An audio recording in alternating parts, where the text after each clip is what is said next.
बारामती बार असोसिएशनच्या सन्माननीय उपाध्यक्ष मॅडम, सन्माननीय सचिव, कार्यकारिणीतील सर्व सदस्य, इथे हजर असलेले सर्व सिनियर ज्युनियर वकील बंधू भगिनींनो, सर्वप्रथम माझा तुम्ही आज सत्कार केला त्याबद्दल मी बारामती बार असोसिएशनच्या सर्व पदाधिकाऱ्यांचा अत्यंत आभारी आहे. बार काउन्सिलमध्ये 2004 पासून मी आहे आणि बार काउन्सिलमध्ये वकिलांच्या हिताचे बरेच निर्णय मला घेता आले. अर्थात तुम्ही आत्ता सांगितल्याप्रमाणे बारामती बार पहिल्यापासूनच माझ्या पाठीमागे आहे, त्याची मला जाणीव आहे. सुरुवातीपासून अगदी पहिल्यांदा जेव्हा मी उपाध्यक्षपदाला उभं राहिलो तेव्हा सगळे मतदार असायचे, सगळा जिल्हा. त्यामुळे प्रत्येक मत बारामतीचं मला मिळालं होतं उपाध्यक्षाला आणि अध्यक्षपदाच्या वेळेला. आणि प्रत्येक बार काउन्सिलच्या इलेक्शनला 2004 असू दे 10 असू दे, दोन्ही वेळेला मला भरभरून इथनं पाठिंबा मिळाला. मागच्या वेळी आपल्या इथले 2 उमेदवार होते, पाटसकर साहेब आणि हरीश तावरे. त्यामुळे मी सांगितलं होतं की मला दुसरं प्रेफरन्स द्या, पहिलं प्रेफरन्स हे तुमच्या इथल्याच कॅन्डिडेटला द्या, असं मी मागच्या वेळी आवर्जून सांगितलं होतं. त्यावेळीसुद्धा भरघोस मला मदत मिळाली. सेकंड प्रेफरन्सचे बहुसंख्य मतं मला मागच्या वेळीसुद्धा मिळाली.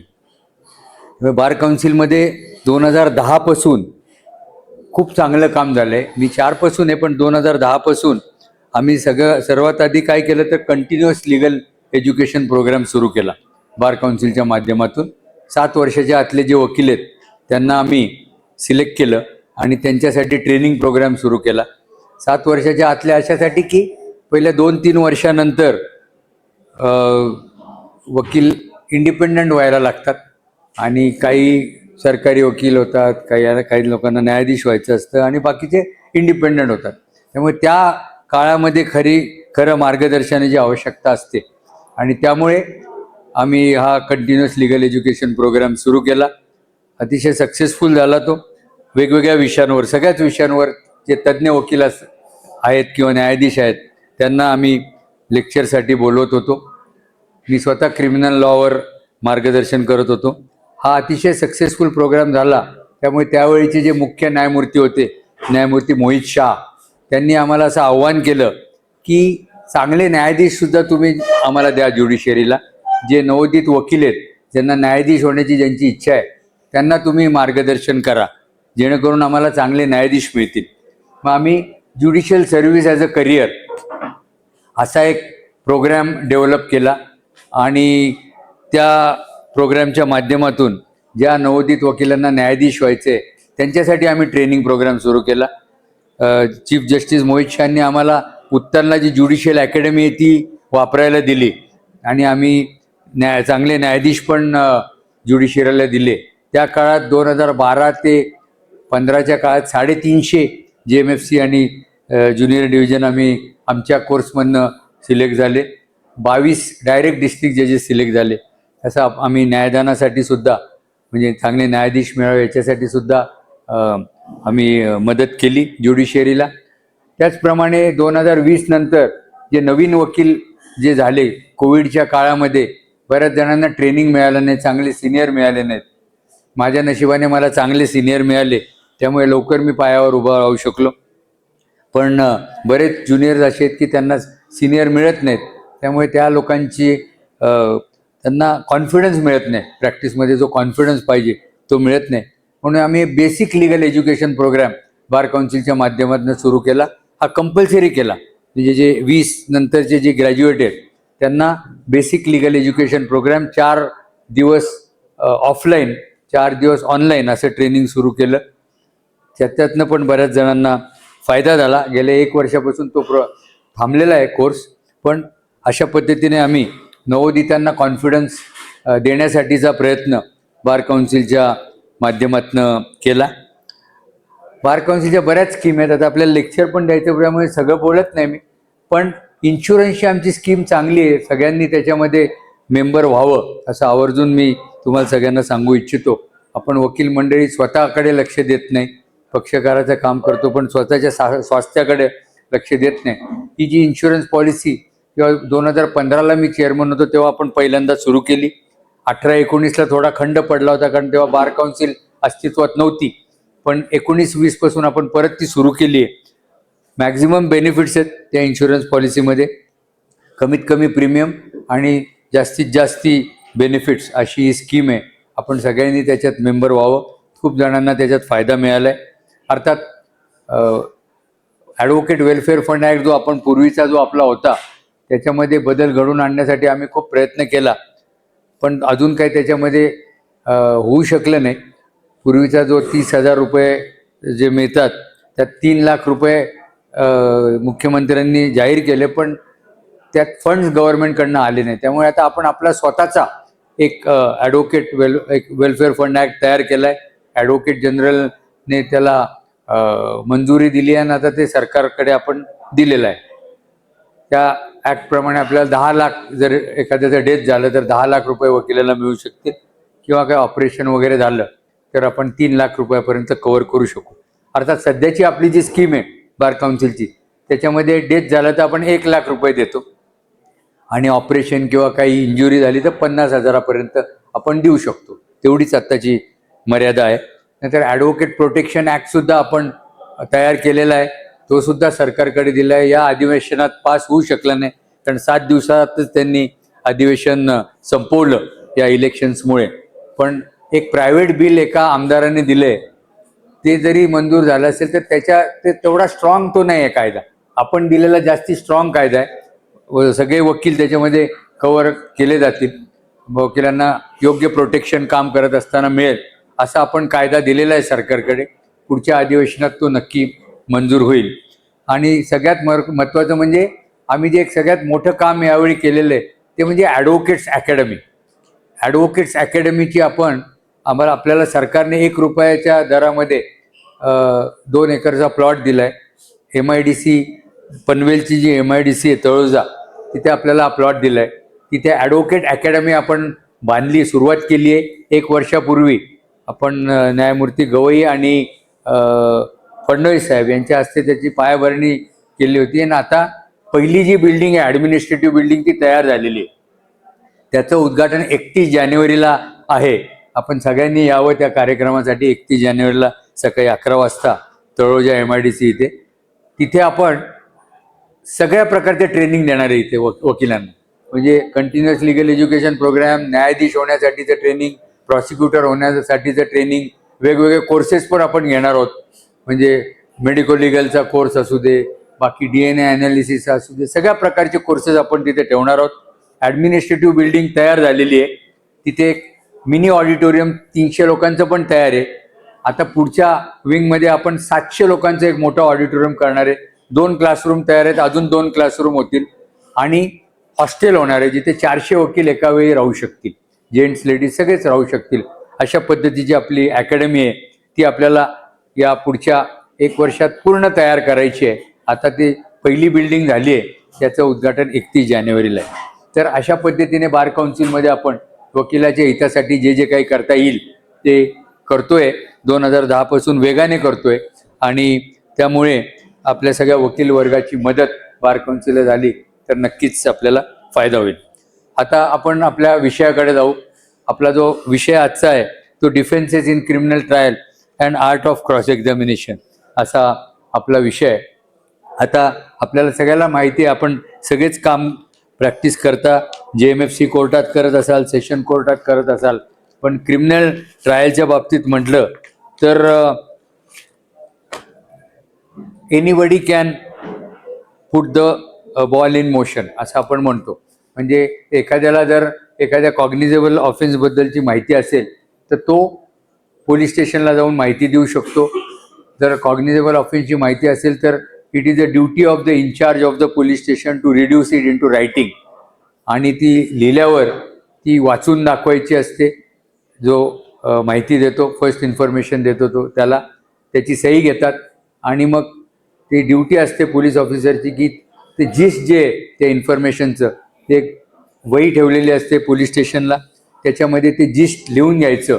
To reduce it in to writing is the duty of the police officer.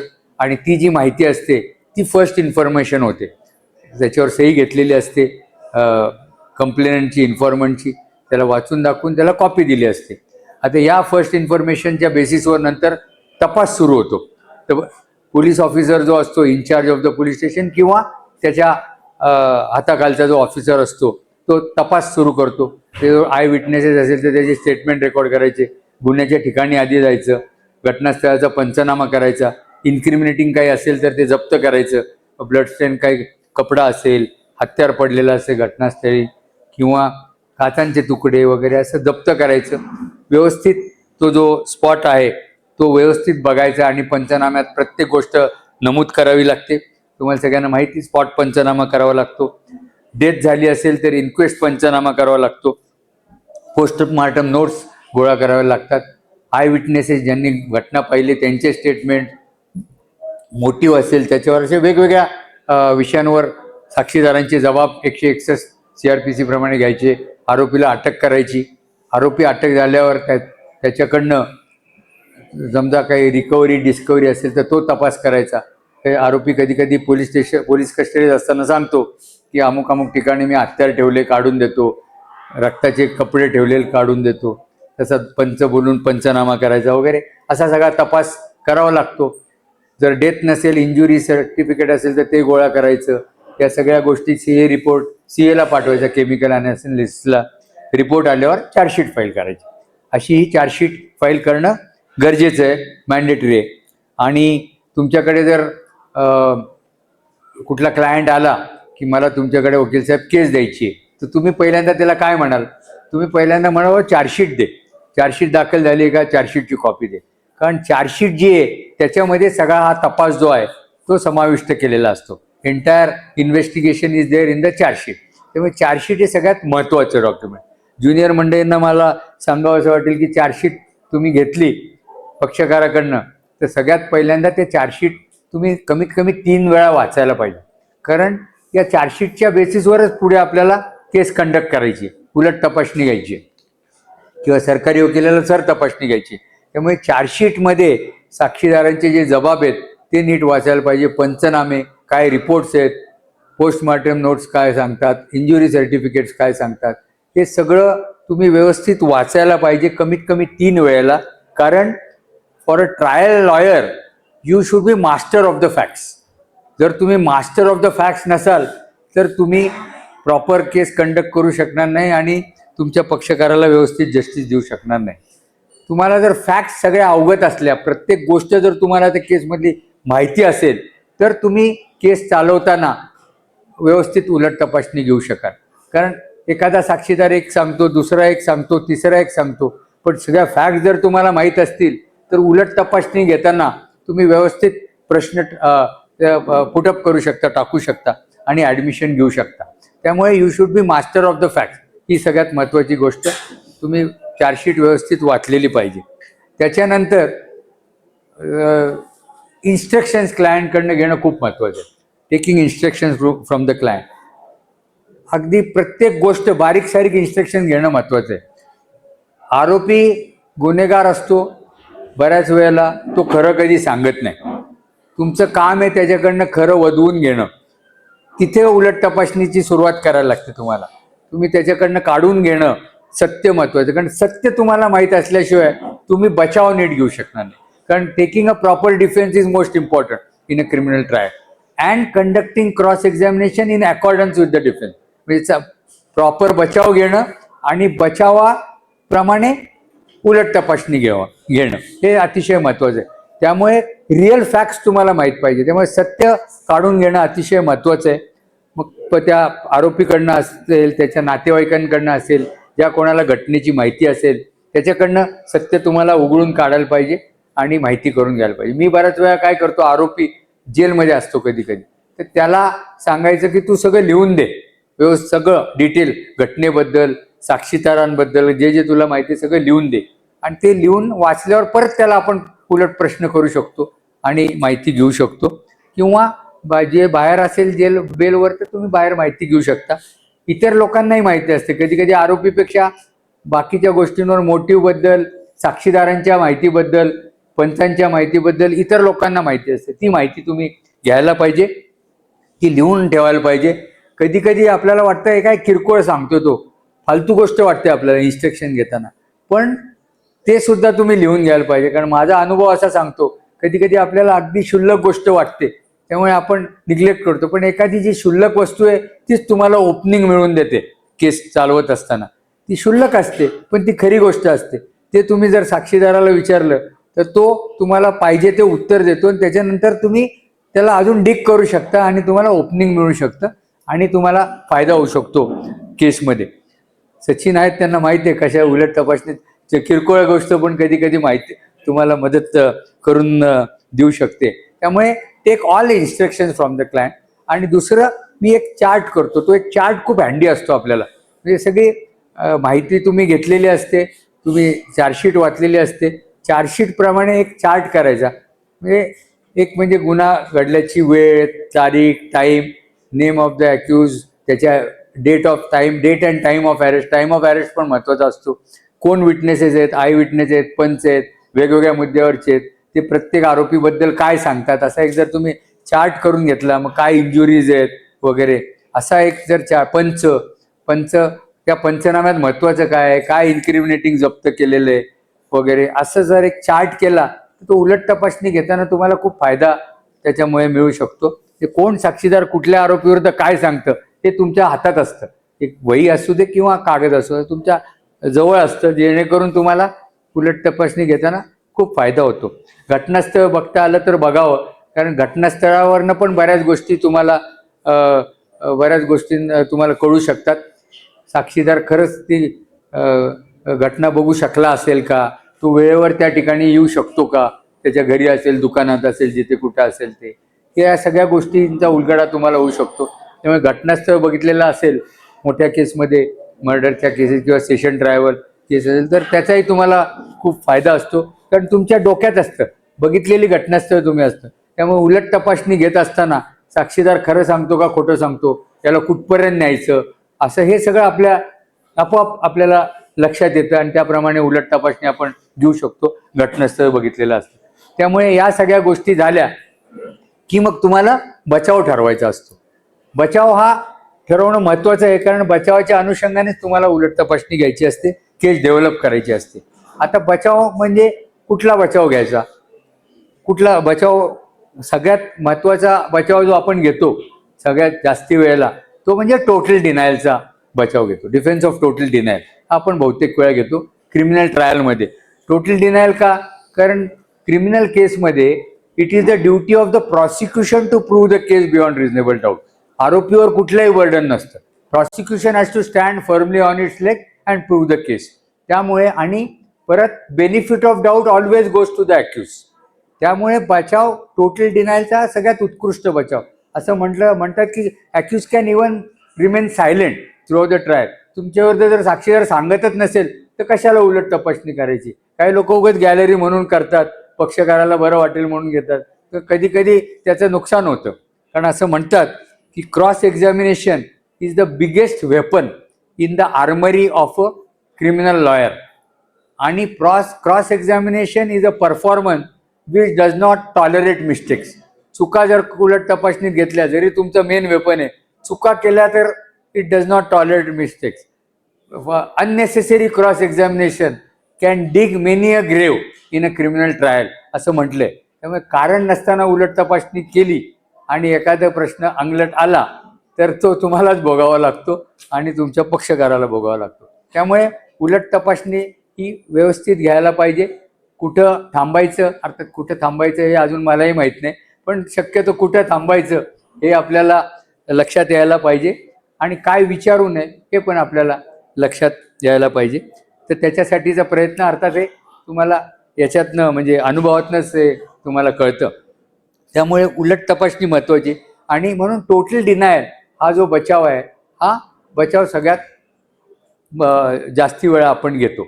आता टोटल डिनायल म्हणजे काय, जर डायरेक्ट एव्हिडन्स असेल, दोन प्रकारचे एव्हिडन्स असतो, एक डायरेक्ट एव्हिडन्स, एक सर्कमस्टन्शियल एव्हिडन्स.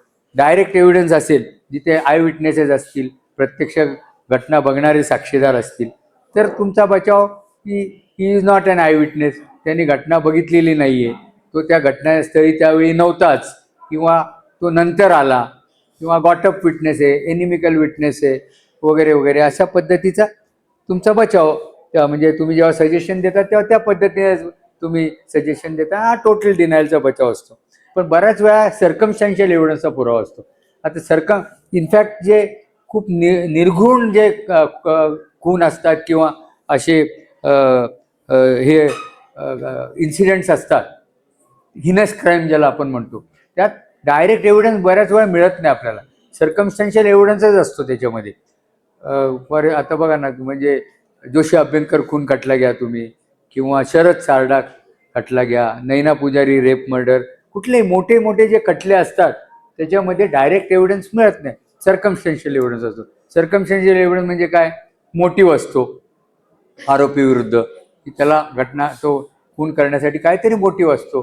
नंतर लास्ट सीन टुगेदरचा पुरावा असतो. आरोपी आणि मयत एकत्र पाहिलेले असतात कुठल्या तरी साक्षीदाराने, किंवा एक्स्ट्रा ज्युडिशियल कन्फेशन असतं. आरोपीने एखाद्या विटनेस पुढे सांगितलेलं असतं की बाबा मी अमुक अमुक घटना केलेली आहे. रिकव्हरीचं असतं, डिस्कव्हरी. आरोपीने 27 खाली काहीतरी हत्यार काढून दिलेलं असतं, काहीतरी रक्ताने भरलेले कपडे काढून दिलेले असं, अशा पद्धतीचं असतं.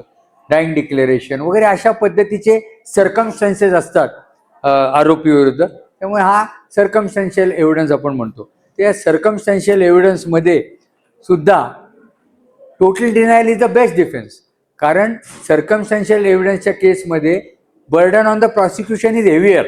कारण प्रॉसिक्युशन, सुप्रीम कोर्टचे असे खूप जजमेंट्स आहेत. सुप्रीम कोर्ट म्हणतं की in a case resting on circumstantial evidence, not only the prosecution has to prove each and every circumstance on which it relies, but the circumstances should form a chain so complete that the only inference that can be drawn is that of the guilt of the accused. त्यामुळे हे circumstances तर prove करायचे असतात प्रॉसिक्युशनला, पण हे एक chain establish करायची असते या सगळ्या सर्कमस्टन्सेसची, जेणेकरून आरोपीनेच गुन्हा केला हे प्रॉसिक्युशनला सिद्ध करायचं असतं. त्यामुळे सर्कमस्टन्शियल एव्हिडन्सच्या केसमध्ये हे total denial is the best defence. म्हणजे तुम्ही डिनाय करायचं, बाबा याला मोटिव्ह नव्हताच किंवा लास्ट सीन टुगेदर नव्हताच एकत्र, किंवा जरी एकत्र असतील तर मग क्रॉसमध्ये डेव्हलप करायचं की ते लास्ट सीनची जी वेळ आहे आणि ॲक्च्युअल जेव्हा त्याची डेथ झाली आहे त्याच्यामध्ये अंतर आहे. अशा पद्धतीने जर डेव्हलप केलं तर तो लास्ट सीन टुगेदरचा पुरावा ग्राह्य कोर्ट धरणार नाही. किंवा डिस्कव्हरी रिकव्हरी असेल तर तुम्ही डिनाय करता की असं तुमच्या देखत पंचाला तुम्ही सजेशन देता, तुझ्या पुढे काही यांनी निवेदन दिलेलंच नाही, कुठलंही हत्यार काढून दिलं नाही पोलीस सोबत आणि तुमच्यासोबत गेला नाही आरोपी वगैरे वगैरे, असं तुम्ही डिनायल देता. एक्स्ट्रा ज्युडिशियल कन्फेशन असेल तर त्या साक्षीदाराला तुझ्या पुढे यांनी काही कन्फेशन दिलंच नाही, आणि एक्स्ट्रा ज्युडिशियल कन्फेशन देणार कोणापुढे? जवळचा असेल तरच आरोपी सांगेल त्याला, बाबा मी असं केलंय. अननोन व्यक्तीला, लांबच्या व्यक्तीला कोण सांगणार नाही. तर अशा पद्धतीनं तुम्ही डिनायल देऊन त्या सर्कमस्टन्शियल एव्हिडन्सच्या केसमध्ये टोटल डिनायलचाच बचाव तुम्ही घेऊ शकता. आता या टोटल डिनायलच्या बचावाच्या सोबतच क्रिमिनल केसमध्ये ऑल्टरनेट डिफेन्स पण घेता येतो. हे फक्त क्रिमिनल केसमध्येच घेता येतं ऑल्टरनेट डिफेन्स. ऑल्टरनेट डिफेन्स का घेता येतो? कारण in a criminal trial accused is not bound by his pleadings. Civil केसमध्ये कसं आहे, you are bound by your pleadings, पण in a criminal trial accused is not bound by his pleadings. म्हणजे तुम्ही समजा एक बचाव घेतला तर तुम्ही बदलू पण शकता. फॉर एक्झाम्पल बेलच्या वेळी तुम्ही अलिबाईचा बचाव घेतला की बाबा हा आरोपी तिकडे नव्हताच, कुठेतरी दुसऱ्या ठिकाणी होता, बेलच्या वेळी घेतला. ट्रायलच्या वेळी तोच घ्यायला पाहिजे असं काही नाही. ट्रायलच्या वेळी तुम्ही टोटल डिनायल घेऊ शकाल, अजून कुठला तरी बचाव तुम्ही घेऊ शकाल. So since accused is not bound by his pleading, तुम्ही बचाव बदलू पण शकता during the course of trial. आता कित्येक वेळा आपण केस चालवताना एखाद्या पहिले साक्षीदाराला एखादं सजेशन देतो, पण दुसरा साक्षीदार आला, त्याच्या उलट तपासणीत आपल्याला काय ॲडमिशन मिळाले तर आपण सजेशन बदलून पण त्याला देऊ शकतो, वेगळं पण सजेशन देतो. केस चालवता चालवता आपण बदलतो. सो डिफेन्स बदलू शकतो क्रिमिनल ट्रायलमध्ये, because accused is not bound by his pleading. आणि त्याचप्रमाणे ऑल्टरनेट डिफेन्स पण घेऊ शकतो. आता ऑल्टरनेट डिफेन्स म्हणजे काय? फॉर एक्झाम्पल आता राईट ऑफ प्रायव्हेट डिफेन्स आहे, ग्रेव्ह अँड सडन प्रोव्होकेशन आहे, intention not to commit murder, alibi, हे सगळे आपण ऑल्टरनेट डिफेन्स घेऊ शकतो. म्हणजे अलॉंग विथ टोटल डिनायल हा ऑल्टरनेट डिफेन्स पण घेऊ शकतो, किंवा डायरेक्ट पण घेऊ शकतो. Direct right of private defence, direct grave and sudden provocation, हे जे बचाव आहेत alibi, intoxication, grave and sudden provocation, हे सगळे डायरेक्ट पण घेता येतात तुम्हाला, ऑल्टरनेट पण घेता येतात. तर ऑल्टरनेट डिफेन्सचं तुम्हाला एक सगळ्यात चांगलं उदाहरण मी देतो, ते म्हणजे रेप केसमध्ये. रेप केसमध्ये कन्सेंटचा जो बचाव आहे तो ऑल्टरनेट डिफेन्स आपण घेतो. केस चालवताना तुमचा मेन डिफेन्स काय असतो? Total denial. टोटल डिनायल की मी काय रेप केलेलाच नाही, माझा काही संबंधच नाही वगैरे, असा तुमचा मेन बचाव असतो. पण उलट तपासणी घेत असताना, क्रॉस घेत असताना, तुम्ही केस डेव्हलप करत असता तेव्हा तुम्ही कन्सेंटच्या थेरीवर जात असता.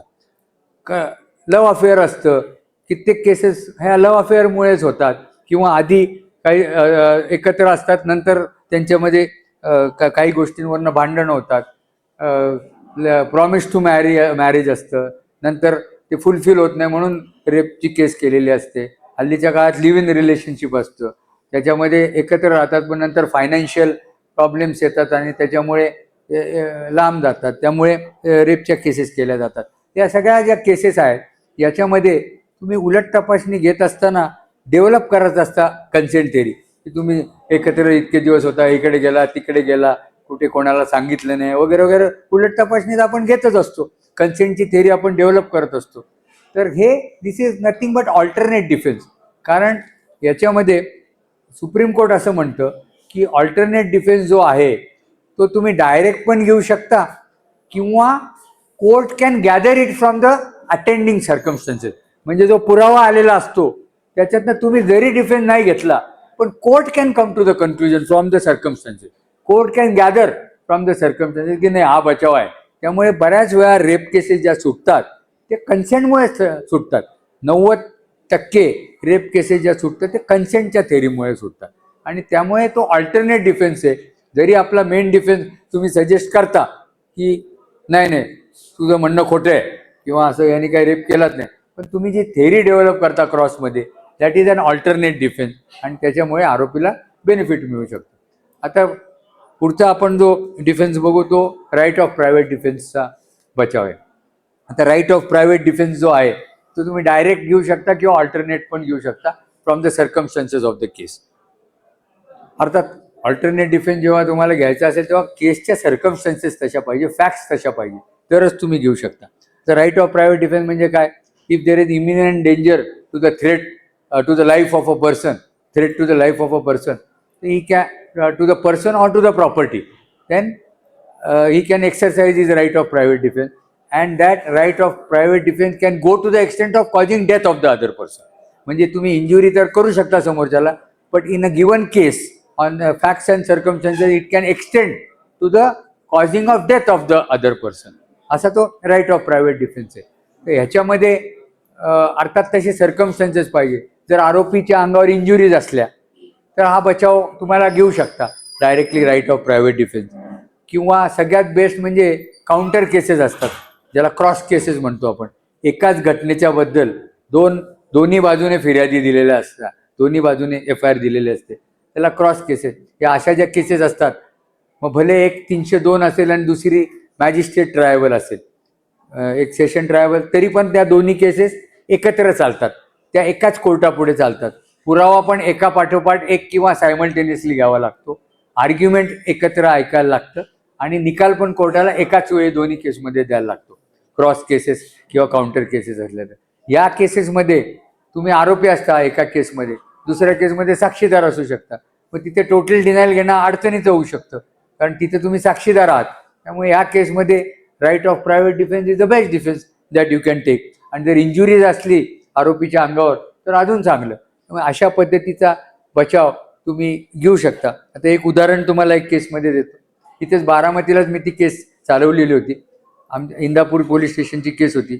आमच्या विरुद्ध जे केस होती, आमच्या आरोपींच्या विरुद्ध 302 खाली होती, आणि ज्याच्यात आम्ही साक्षीदार होतो ती 326 खालची केस होती. या दोन्ही केसेस एकत्र चालल्या. त्याच्यामध्ये प्रॉसिक्युशनची स्टोरी अशी होती की आरोपीची जमीन आणि कंप्लेंटची डिझीजची जमीन, या जमिनी एकमेकाला लागून होता, आणि आरोपीच्या जमिनीमध्ये जाण्यासाठी एक रस्ता होता, असा कार्ट रोड होता.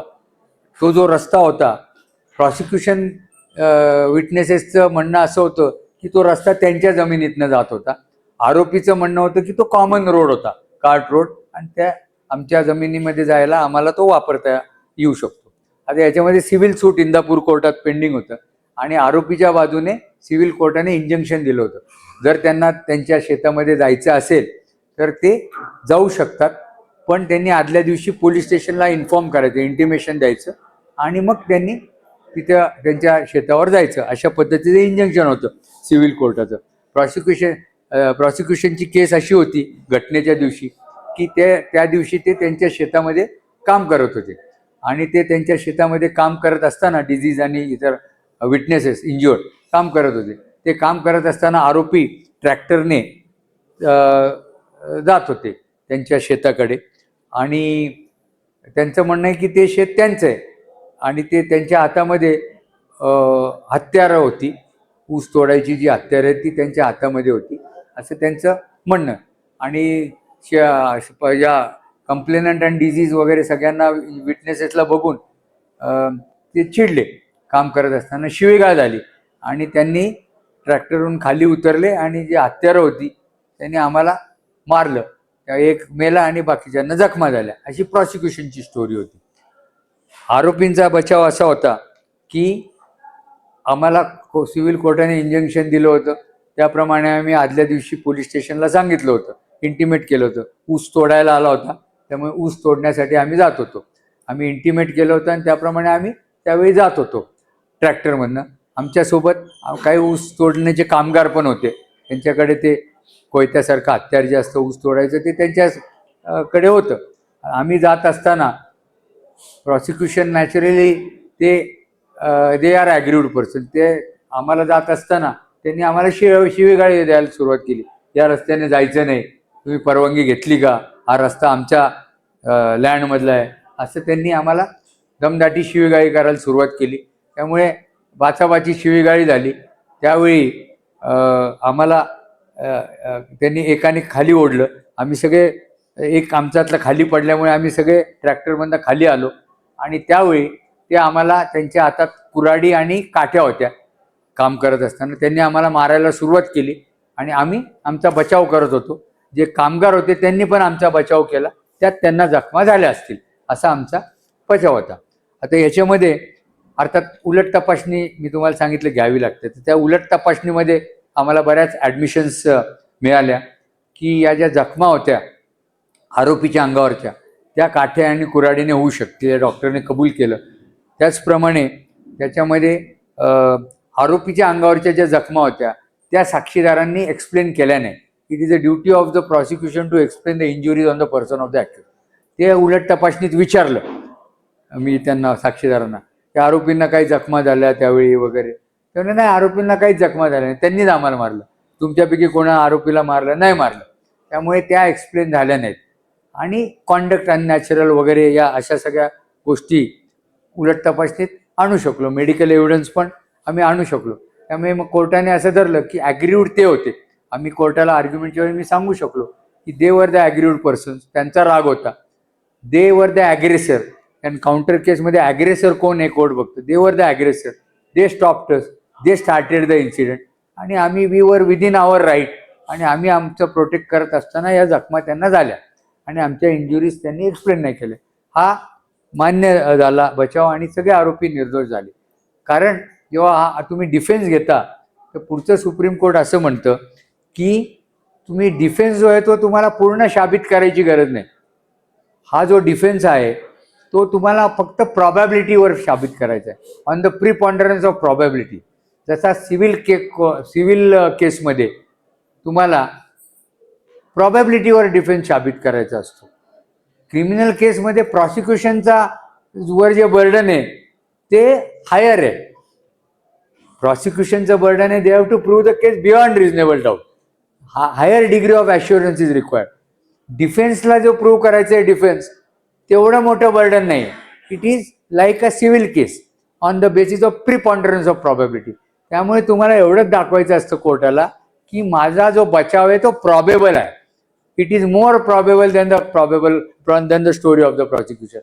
Once the court holds that the defense is probable, benefit of doubt goes to the accused, कारण benefit of doubt always has to go to the accused. त्यामुळे हा बचाव तुम्ही राईट ऑफ प्रायव्हेट डिफेन्सचा घेऊ शकता जेव्हा circumstances तशा असतील तर. त्याचप्रमाणे पुढचा असा बचाव ॲलिबीचा बचाव असतो. ॲलिबी म्हणजे काय? आता हा बचाव जो आहे त्याच्या पहिल्यांदा बचाव हा आरोपीला सिद्ध करायचा असतो. म्हणजे जर तुम्ही कुठलं प्ली घेतली, जर तुम्ही plea of right of private defence घेतलं किंवा प्ली ऑफ ॲलिबाय घेतलं, तर हा जो प्ली आहे हा प्ली हा आरोपीला शाबित करायचा असतो. पण केस मेन जी केस असते प्रॉसिक्युशनची case, the prosecution has to prove its case because burden does not shift on the accused. Only the burden to prove that particular plea shift to the accused, but the burden of proving the entire case still lies on the prosecution. म्हणजे मगाशी मी तुम्हाला जो सांगितला right of private डिफेन्सचा बचाव मी घेतला होता, तेवढा बचाव सिद्ध करायचा मला आरोपीला असतो, पण पूर्ण केस प्रॉसिक्युशनलाच प्रूव्ह करायची असते. त्यामुळे only to the extent of proving that plea burden shift on the accused, but the burden to prove the entire case rest on the prosecution. पुढचं आपण उदाहरण ॲलिबीचं घेऊ. आता ॲलिबी म्हणजे काय? ॲलिबाय म्हणजे accused has to show that he is not present at the spot of the incident. आरोपीला सिद्ध करायचे असतं ॲलिबीचा डिफेन्स की मी त्यावेळी त्या ठिकाणी नाहीये, I am at some other place. आता डॉक्युमेंटरी एव्हिडन्स असेल तर सोपं जातं, ॲडमिट असेल हॉस्पिटलला वगैरे, किंवा कुठे डॉक्युमेंटरी एव्हिडन्स असेल की तो अमुक ठिकाणी आहे, मीटिंगमध्ये आहे, तर मग अशा पद्धतीचा डिफेन्स तुम्ही घेऊ शकता. डॉक्युमेंटरी एव्हिडन्स असेल तर मदत होतं. हल्ली CCTV फुटेज वगैरे असतं, त्याच्यातनं तुम्ही एस्टॅब्लिश करू शकता की I was not present at the place of the incident but I was present somewhere else. पण हा तुम्हाला तुमच्यावर बर्डन आहे ॲलिबी प्रूव्ह करायचं. आता तुम्हाला अजून एक उदाहरण देतो ॲलिबीच्या डिफेन्सच्या बद्दलची. एक आम्हीच चालवलेली केसचं तुम्हाला उदाहरण देतो. एक सोलापूरला आम्ही सेशन केस चालवली होती. त्यावेळी अर्थात आमचे सिनियर वगैरे पण होते, मोहिते सर, त्यांच्याबरोबर आम्ही एक केस 1990ला गाजलेली एक मर्डर केस चालवली होती. त्याच्यामध्ये प्रॉसिक्युशनची केस अशी होती की 2 आरोपी, म्हणजे त्यावेळी तो तिथला एक आमदार होता, तो स्वतः आरोपी होता आणि त्याचा भाऊ हा पण मेन आमदार, मेन शूटर होता. प्रॉसिक्युशन केस आणि दोन्ही मध्ये रायव्हलरी होती, आरोपी आणि कंप्लेंट पार्टी यांच्यामध्ये रायव्हलरी होती. तर प्रॉसिक्युशन केस होता, कोळेकर खून खटला होता. तो डिझीज आणि त्याचे मित्र असे ओट्यावर बसलेले होते रस्त्याच्या कडेला आणि गप्पा मारत बसलेले होते. प्रॉसिक्युशन केस अशी होती, 2 आरोपी मोटरसायकलवरनं आले. तो पिलियन रायडर होता मागे बसलेला, तो जवळ गेला, तिथे त्याने पिस्तूल काढली आणि त्याच्या डोक्यात जवळने एक शॉट मारला आणि मागणं मारुती व्हॅन होती. मारुती व्हॅनमध्ये इतर आरोपी होते, त्यांच्या हातात हॉकी स्टिक वगैरे होते. तर हे मोटरसायकल निघून गेली. नंतर त्या कंप्लेंट पार्टीच्या माणसापैकी एकाचं तिथे हॉटेल कम शॉप होतं, ते यांनी ते रॅन्सॅक केलं, म्हणजे हॉकी स्टिकने नासधूस केली आणि पळून गेले. अशी प्रॉसिक्युशनची स्टोरी होती. आता याच्यामध्ये 4 आय विटनेसेस कोर्टामध्ये प्रॉसिक्युशनने तपासलेले होते आणि याच्यामध्ये 3 आरोपींनी ॲलिबायचा डिफेन्स घेतला. एकाने असा बचाव घेतला की त्या दिवशी तो घटनास्थळी नव्हता, तो पुण्याला फूड कॉर्पोरेशन ऑफ इंडियाच्या ऑफिसमध्ये गेला होता त्याच्या ऑफिशियल कामासाठी. तसे रजिस्टरला नोंद होती, कागदपत्र वगैरे होते, आम्ही कोर्टामध्ये ते जमा केले की तो तिथे एंट्री होती त्याची वगैरे आणि तो तिकडे पुण्यात होता. दुसऱ्या आरोपीने असा बचाव घेतला की तो घटनेच्या वेळी हैदराबादला होता, की त्या हैदराबादला त्या रजिस्टरमध्ये त्याची नोंद वगैरे होती. आम्ही तिथे जाऊन ते रजिस्टर प्रत्यक्ष पाहिलं. मी तुम्हाला म्हटलं की आपण सुरुवातीला की घटनास्थळ बघणे वगैरे हे पण महत्त्वाचं असतं. आम्ही ते पाहून आलो, तो एंट्री वगैरे होती. डॉक्टरकडे तो त्याला लूज मोशन झाल्यामुळे तो डॉक्टरकडे पण गेला होता, प्रिस्क्रिप्शन होतं त्या डॉक्टरचं, ते सगळं आम्ही पाहिलं होतं. असा त्यांनी ते बचाव घेतला की मी हैदराबादला होतो. आम्ही ते दाखल केलं, रजिस्टर, प्रिस्क्रिप्शन वगैरे सगळं दाखल केलं. त्यानंतर तिसरा आरोपी होता, मेन शूटर, तो त्याचा बचाव असा होता की त्या दिवशी, घटनेच्या दिवशी, तो सोलापूरहून एक 60 किलोमीटर इंडी म्हणून तालुका आहे, ते कर्नाटकमध्ये येते इंडी. त्या इंडीच्या कोर्टामध्ये त्या दिवशी त्यांनी जामीन दिला होता. एक त्याच्यावरचं नॉन बेलेबल वॉरंट होतं, ते वॉरंट कॅन्सल करून त्यांनी ॲक्च्युअल जामीन दिला होता कोर्टामध्ये. आम्ही त्या क्लार्क जो होता कोर्टातला त्याला डिफेन्स विटनेस म्हणून तपासला आणि जो सरकारी वकील होता ज्याने त्याच्या ॲप्लिकेशनवर से दिलं, म्हणणं दिलं त्याला पण तपासलं होतं. असे 2 डिफेन्स विटनेसेस आम्ही त्याच्यामध्ये तपासले होते ॲलिबाय साबित करण्यासाठी. असा तिघांनी ॲलिबायचा बचाव घेतला होता. पण कोर्टाने तिघांचा ॲलिबी डिसबिलीव्ह केला. इव्हन कोर्टातला पण जो पुरावा होता, पण घटना जी घडली होती 1:10 घडली होती. कोर्टाने असं धरलं की कोर्ट तो गेला असेल, जामीन त्याने दिला असेल, नॉन बेलेबल वॉरंटचा अर्ज सकाळी बोर्डावर घ्यायचा अर्ज दिला असेल वकिलामार्फत, कॅन्सलेशन ऑफ बेलचा पण अर्ज दिला असेल, तो गेला तिथे बेल त्यांनी दिला, त्याच्याबद्दल काही नाही. पण 1:10 घटना घडली, त्याच्यानंतर तो जाऊ शकतो तिकडे. तो इंडीला जाऊन सोलापूरहून इंडीला जाऊन त्याने जामीन दिला असेल. त्यामुळे ते जरी दिलं असेल तरी accused cannot prove that he cannot be present at the spot of incident by any stretch of imagination. आरोपीला साबित करायला पाहिजे की मी त्या ठिकाणी नाहीये, हे तो साबित नाही करू शकत, कारण प्रॉबॅबिलिटी अशी आहे की हे घटना करून तो जाऊ शकला असेल तिथे. त्यामुळे तिघांची ॲलिबी डिसबिलीव्ह केली, पण सगळे आरोपी निर्दोष झाले. आता कारण काय? कारण मी तुम्हाला म्हटलं की बचाव जो असेल, राईट ऑफ प्रायव्हेट डिफेन्स झाला, ॲलिबी झाला, तेवढा पुरता आरोपीने साबित करायचं असतं. पण the burden to prove the entire case is on the prosecution. Prosecution murder prove नाही करू शकली, कारण ते 4ही आय विटनेस होते. त्यांच्या उलट तपासणीमध्ये आम्हाला खूप ॲडमिशन मिळाल्या.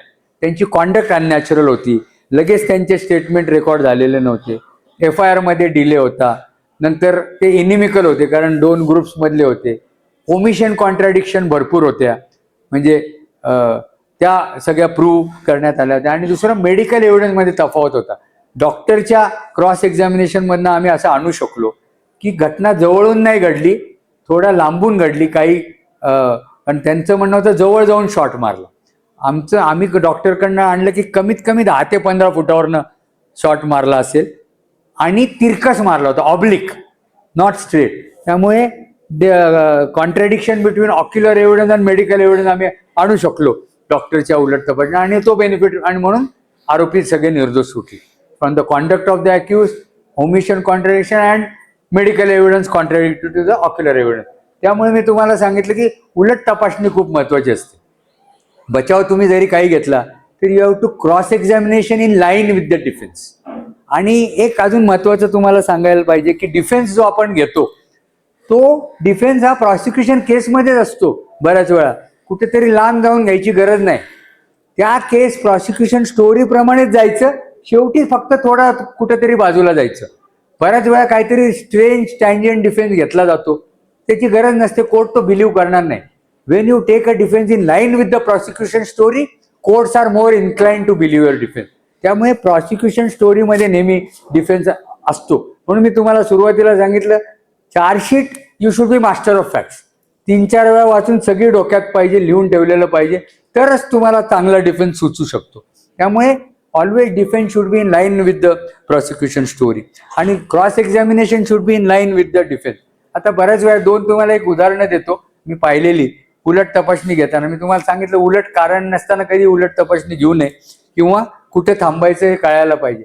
एक केस पुण्याला असंच मी बसलेलो होतो, एक 4-5 वर्षाचा प्रॅक्टिस असलेला वकील होता, तो उलट तपासणी करत होता एक मर्डर केसमधली. आय विटनेसला उलट तपासणी करत होता. एक आरोपीने एक चाकू चौकामध्ये भांडणं झालं, चाकू काढला खिशातनं आणि स्टॅब केला होता, आणि हा सायकलवरनं जाताना यांनी घटना पाहिलेली होती त्या आय विटनेसने समोरच्या बाजूने. त्याच्यामध्ये उलट तपासणी त्या आय विटनेसची आणि ओळख परेडमध्ये त्याने ओळखलं होतं साक्षीदारांनी, अनोळखी होता. तर त्याच्यामध्ये उलट तपासणी घेताना स्पॉट पंचनाम्यामध्ये त्या ठिकाणी जिथे घटना घडली सोर्स ऑफ लाईट नव्हता, ट्यूबलाईट वगैरे असं काही नव्हतं, रात्रीची घटना होती 8-8:30 वाजताची. तर त्यावेळी त्याने उलट तपासणी करताना पहिला प्रश्न असा विचारला वकिलांनी की त्या ठिकाणी लाईटचा कुठला सोर्स नाहीये, असं विचारलं. ठीक आहे, तो प्रश्न विचारायला हरकत नाही, आता स्पॉटमध्ये होता, आर्ग्यू करता, पण तो प्रश्न विचारायला काय हरकत नाही. त्यांनी विचारलं की लाईटचा कुठलाही सोर्स तिथे नव्हता, ट्यूबलाईट नाही, त्या 50 फूटच्या अंतरावर कुठे ट्यूबलाईट वगैरे नाहीये घटनेच्या. तो म्हणला नाही, नव्हता. मग त्याने पुढचा प्रश्न तिथेच थांबायला पाहिजे, पुढचा प्रश्न असा विचारला की तिथे सोर्स ऑफ लाईट नसल्यामुळे तुम्ही आरोपीचा चेहरा काही नीट बघू शकला नाही, असा प्रश्न त्यांनी विचारला. तो प्रश्न विचारला आणि ही डग इज ओन ग्रेव. त्यांनी साक्षीदाराने उत्तर दिलं की नाही नाही, समोरनं 4 व्हीलर चालली होती आणि त्या 4 व्हीलरचा लाईट, त्याचा प्रकाश डायरेक्ट चेहऱ्यावर जात होता, त्यामुळे मी त्याला पाहिलं, त्यामुळे ते ओळख परेड मान्य झाली आणि कन्व्हिक्शन झालं. त्यामुळे कुठं थांबायचं हे कळायला पाहिजे. एक ॲडमिशन आली की शक्यतो थांबावं. दुसरा एक एक्झाम्पल देतो. ती स्वतः मी केस चालवली होती आणि माझ्यासोबत एक दुसरे वकील होते. 2 आरोपींतर्फे मी होतो, ते तिसऱ्या आरोपीतर्फे एक वकील होते. ते त्यांची पहिलीच सेशन केस होती, गँगरेपची केस होती ती. ते आता त्याच्यामध्ये त्या विटनेसने तिच्या फिर्यादीमध्ये कुठेही सांगितलं नाही. मी ज्युनियरच होतो, 4-5 वर्षाचीच माझी पण प्रॅक्टिस होती आणि तेही वकील होते. ते नंतर जज झाले, तो एक किस्सा वेगळा आहे. पण ते गाऊन बिऊन घालून सेशन चालवत होते. पहिली सेशन होती त्यांची आणि मला अजून आठवतं, बर्वे म्हणून सेशन जे होतं ते एन ए बर्वे. तर ती सेशन त्या हिने प्रॉसिक्युटर्सने कुठेही असं सांगितलं नव्हतं की कुठल्या आरोपींपैकी कोणीतरी तिचे कपडे काढले, असं काय तिच्या स्टेटमेंटमध्ये नव्हतं, चीफमध्ये पण नव्हतं. आता माझी उलट तपासणी संपली. ते जे वकील होते ते उभे राहिले आणि त्यांनी विचारायला सुरुवात केली.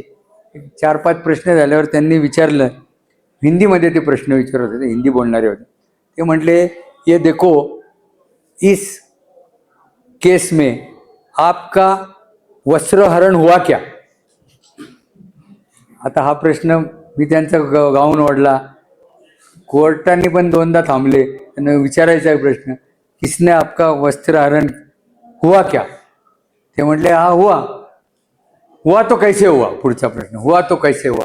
आणि जे नव्हतं ते रेकॉर्डवर आलं आणि त्यांच्या आरोपीला शिक्षा झाली. त्यामुळे कारण नसताना उलट तपासणी विचारून उपयोग होत नाही. आता पुढच्या आपण अजून एका बचावाकडे जाऊ. तो म्हणजे इन्सॅनिटीचा बचाव पण आपण घेऊ शकतो. अनसाऊंड माइंडचा, म्हणजे आरोपी त्या घटनेच्या वेळी ही was not of sound mind, काय घडते त्याला कळत नव्हतं. हा इन्सॅनिटीचा बचाव घेताना सुद्धा आरोपीवर बर्डन असतं to prove that at the time of the incident he was not of sound mind, he was insane. आता याच्यामध्ये पण डॉक्युमेंटरी एव्हिडन्स असेल किंवा मेडिकल एव्हिडन्स असेल तर फायदा होतो. मग अशा वेळी तुम्ही हा बचाव घेऊ शकता. कारण मी तुम्हाला सांगितलं, सर्कमस्टन्सेस बघायचे, फॅक्ट्स बघायचे आणि मग बचाव घ्यायचा. असं काय असेल तर आपल्याला फायदा होतो. तर कारण आरोपीला साबित करायचं. एक सिझोफ्रेनिया नावाचा एक डिझीज आहे, त्याच्यामध्ये माणूस एका घटकेला चांगला असतो, नॉर्मल वागतो, आणि दुसऱ्या घटकेला काय करतो हे त्यालाच कळत नसतं. It is beyond his control, असा तो सिझोफ्रेनिया नावाचा डिझीज आहे. एक केस अशी साताऱ्याला आम्ही चालवली होती, विराज काकडे आम्ही दोघं साताऱ्याला एक सेशन केस चालवायला गेलो होतो. तिथे तो आरोपी, त्या केस प्रॉसिक्युशनची स्टोरी अशी होती की हा आरोपी, खेडेगावातली घटना होती, तो त्याच्या घरातनं मयत जो होता तो रस्त्यावर पेपर वाचतात ना असं रस्त्याच्या कडेला, असे पेपर वाचायला अशी बाकडी ठेवलेली होती, तिथे तो पेपर वाचत बसलेला होता मयत. आणि आरोपी घरातनं कुऱ्हाड घेऊन बाहेर आला, अशा गल्लीतनं 2 राऊंड मारल्या आणि जाऊन कुऱ्हाड त्याच्या डोक्यात घातली आणि तो मेला. अशी प्रॉसिक्युशनची स्टोरी होती. आता त्याच्यामध्ये जेव्हा चार्ज फ्रेम झाला तेव्हा तो आरोपीला जेव्हा विचारलं कोर्टाने, तू मारलं का? तो म्हटला, हो मी मारलं. चार्जच्या वेळी तो म्हटला मी मारलं. पण 302ची घटना असल्यामुळे जरी त्याने चार्जच्या वेळी प्लीड गिल्टी केली तरी पुरावा घ्यावा लागतो. कारण मी तुम्हाला सांगितलं, prosecution has to prove the case. तर पुरावा द्यावा लागतो आणि प्रॉसिक्युशनला केस साबित करायला. This can merely be an additional circumstance depending on the facts of the case. पण त्यामुळे पुरावा लीड केला, साक्षी पुरावा झाला. त्याच्यानंतर 313चं स्टेटमेंट झालं. आम्ही क्रॉस वगैरे केली साक्षीदारांना. 313चं जेव्हा स्टेटमेंट झालं त्यावेळी त्याला विचारलं कोर्टाने, तेव्हा पण तो म्हटला, किती वेळा सांगायचं, मारलं मी मारलं म्हटला. 313 पण म्हटलं. मग आर्ग्युमेंट झालं, कोर्टाने त्याला फाशी दिली. आता त्याच्यामध्ये आमच्याकडे काही फारसा पुरावा नव्हता मेडिकलचा, फक्त एक वर्षापूर्वी घटनेच्या काहीतरी आयुर्वेदिकची तो ट्रीटमेंट घेत होता, तेवढंच आमच्याकडे होतं. पण तरी पण आम्ही बचाव घेतला की साहेब तो he was medically unfit, he was of unsound mind. Schizophrenia नावाचा जो डिझीज आहे तो कधी नीट असतो कधी नसतो, त्यामुळे 4च्या वेळी त्यांनी कबूल केलं, त्यामुळे 313 त्यांनी कबूल केलं. आणि ज्या पद्धतीने घटना घडली, असं कोण वागणार नाही, रस्त्यातनं पळत जाईल घरातनं कुऱ्हाड घेऊन आणि काही कारण नसताना डोक्यात मारेल, याच्यावरनं तो दिसतोय अनसाऊंड माइंडचा, तर आम्हाला बेनिफिट द्या असा आम्ही बचाव घेतला होता. आता हा बचाव आम्ही घेतला, कोर्टाने अमान्य तर केलाच पण फाशी दिली त्याला, डेथ सेंटेन्स. आता डेथ सेंटेन्स झाल्यावर आम्ही गेलो अपील, लगेच लागलं ते हायकोर्टामध्ये डेथ सेंटेन्स असल्यामुळे. हायकोर्टापुढे मी आर्ग्यू करत होतो, त्यावेळी कोर्टाला सांगितलं की बघा असा ही अपिअर्स to be of unsound mind. कारण मी तुम्हाला मगाशी सांगितलं, हा जो बचाव असतो डायरेक्ट, ॲलिबी असू दे, राईट ऑफ प्रायव्हेट डिफेन्स असू दे, कन्सेंट असू दे रेप केसमध्ये, किंवा बाकीचे ग्रेव्ह अँड सडन प्रोव्होकेशन, हा तुम्ही डायरेक्ट घेऊ शकता किंवा court can gather from the attending circumstance. Supreme court म्हणतात तुम्ही जरी नाही घेतला तरी court can gather from the attending circumstances, पुराव्यावरनं. आम्ही म्हटलं बघा साहेब, सर्कमस्टन्सेसवरनं it appear that he was of unsound mind. असं जेव्हा आम्ही आर्ग्यू करत होतो तेव्हा कोर्ट म्हटलं ठीक आहे थांबा. कोर्टाने काय केलं, रिमाइंड केलं परत, go back to the trial court. 313 will be recorded afresh, arguments will be heard afresh, अशी त्यांनी ऑर्डर केली. परत 313 परत आर्ग्युमेंट, परत साताराला गेलो, 313 झालं, आर्ग्युमेंट झालं, परत आम्ही आर्ग्यू केलं. कोर्टाने फाशीवरनं जन्मठेपवर आणलं. जन्मठेप झाल्यावर परत हायकोर्टात गेलो. ते अपील काही 2 वर्षांनी लागलं ते अपील आर्ग्यू करत असताना परत आम्ही कोर्टाला, आम्हीच आर्ग्यू करत होतो, सांगितलं कोर्टाला असं असं आहे सिझोफ्रेनिया, ते सगळं मेडिकल ज्युरिस्प्रुडन्स सगळं दाखवलं, अमकं असू शकतं, याच्यात फॅक्ट्सवरनं असं वाटतं, and therefore court should have gathered from the circumstances, he is of unsound mind, it is not natural, that act that has been done by him doesn't appear to be natural वगैरे, असं सगळं argue करत असताना त्यांनी थांबवलं.